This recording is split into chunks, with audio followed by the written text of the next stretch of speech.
This FeelWorld MA5 has been my go-to monitor for the last 3-4 years since I bought it, and it's been great. I've used it for cinema cameras like this, especially when I'm shooting anamorphic, because it will de-squeeze in the monitor and I can see exactly how the shot's being composed, which is nice, but there's been one major issue, and that's that it's not very bright. And so when I'm shooting outside in full sun, I might as well not even have a monitor because I can barely see it, even with the shade, the hood that goes around it, which I lost a long time ago. But Andycine recently sent me their C7, which is a 2200 nit, aka extremely bright touchscreen monitor, and it's really fantastic.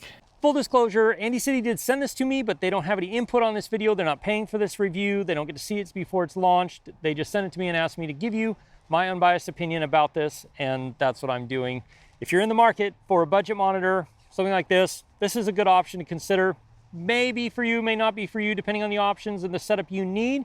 We'll jump into some of that in this video. So what makes this screen really great is that it is bright, extremely bright at 2200 nits, which means on a day like this, where even though the sun isn't directly shining on me, it's just a little overcast, it's very bright, even maybe a little brighter than sunny days because you have lots of diffused light, which makes it even harder to see screens like this. But on a day like this, it's really easy to see this screen because it is so bright, which makes it really nice to work with when I'm out doing stuff like this.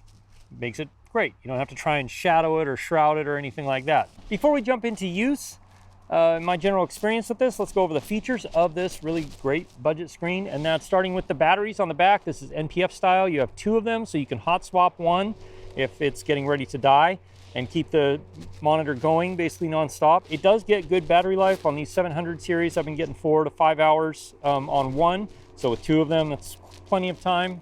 On the side, you have an SD card slot, which is for firmware updates, but you can also load your LUTs. If you like to work with specific LUTs and log footage, you can load them on here to get your shots looking exactly the way you want and know how they're going to look when you come to edit them in post. This monitor does have an option for SDI inputs and outputs. If you want to use SDI, there's 8.4 volts out if you want to power a camera from there, and 12 volts in if you're powering your whole cinema camera setup off of one V-mount or gold mount battery. And then you have HDMI out and HDMI in, which is a loop over here.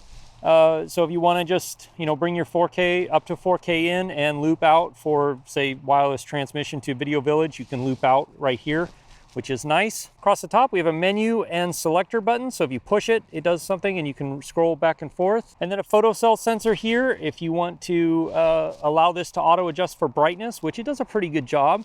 And then 3 user selectable buttons that will give you access to quick things. On this side, you've got the power on and off and touch on and off features. So if you don't want to be able to access the touch features of the monitor, you find you're bumping it, you can turn them off there pretty easily and turn the monitor on and off. And you can monitor audio through the headphone jack right down here. Now on the screen, it is a touch screen, so you can turn the volume up or down here. Hopefully you can see that okay. And if you select on this side, you can turn the backlight up or down, which is nice. Now, if you swipe up from the bottom, it brings you up some different things. You can turn your 9 grid on or off, center marker on or off, safety markers, false color, to give you an idea of if you're overexposed, underexposed, or you can turn it off. And you can turn your LUTs on or off, depending on if you're using LUTs or not. You can also do that using the menu button. You can select around if you want to, and see what kind of safety markers you want. So if you push and hold this, it brings up the actual menu. So here you have all of your different images. You can use focus assist, zebras, monochrome, false color. Here you've got all of your different grids, safety markers, things like that. Right here you have your different scan modes, video aspect ratios, whoops, anamorphic mode, if you want it to mirror or not, if you're flipping it upside down, etc. You can freeze it, do pixel to pixel if you want to zoom in and see exactly what it looks like, as on a pixel to pixel ratio. And then down here, you've got a whole bunch of different waveform options. You can turn them all on, which basically gives you your vector scope, your RGB display, histogram, and I can't remember what that one is off the top of my head, but gives you a lot of information, including audio meters there. You can turn on your RGB parade if you want to see that. Vector scope on or off. RGB histogram on or off, your histogram, And you can turn your audio meter on or off, which I really like. The audio meter gives you a good idea if there's audio coming in, if you're peaking, if you're too low, too loud. And then here you can adjust the different temperatures. You can turn your LUTs on or off. You can go through if you want to import a LUT or not. Your camera gamma, so if you're shooting in a specific camera gamut, the color space, color temperature. If you're shooting in cloudy days, you want it to be warmer. You could set your backlight mode to auto and adjust your brightness, contrast, and saturation if you want to get it to look more the way you expect a monitor to look. I found the default 50% to be pretty good, more than good enough for what I'm doing anyway.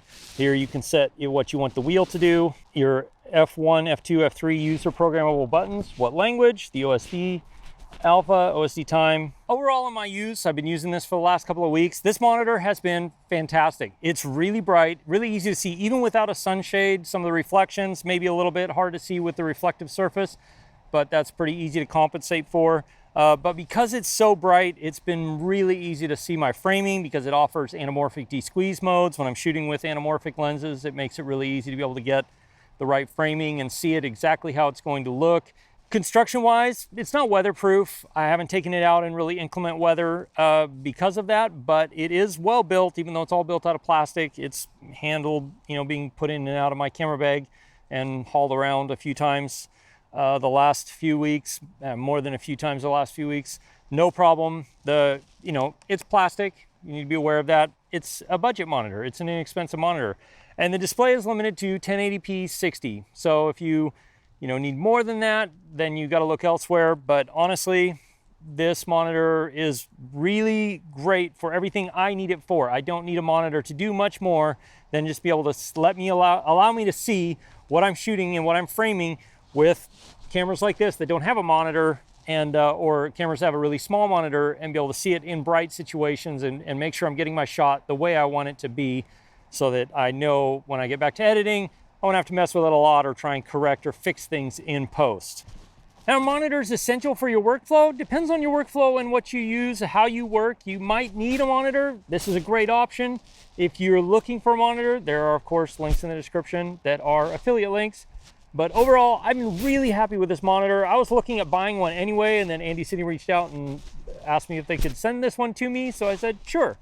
Fantastic monitor. I would have bought this anyway, even if they hadn't sent it to me, just because it's a very good monitor that fits exactly the needs I have. Now, if you're interested in other gear that I use as a solo creator, I've put together a small playlist right here. I'll see you in one of those videos.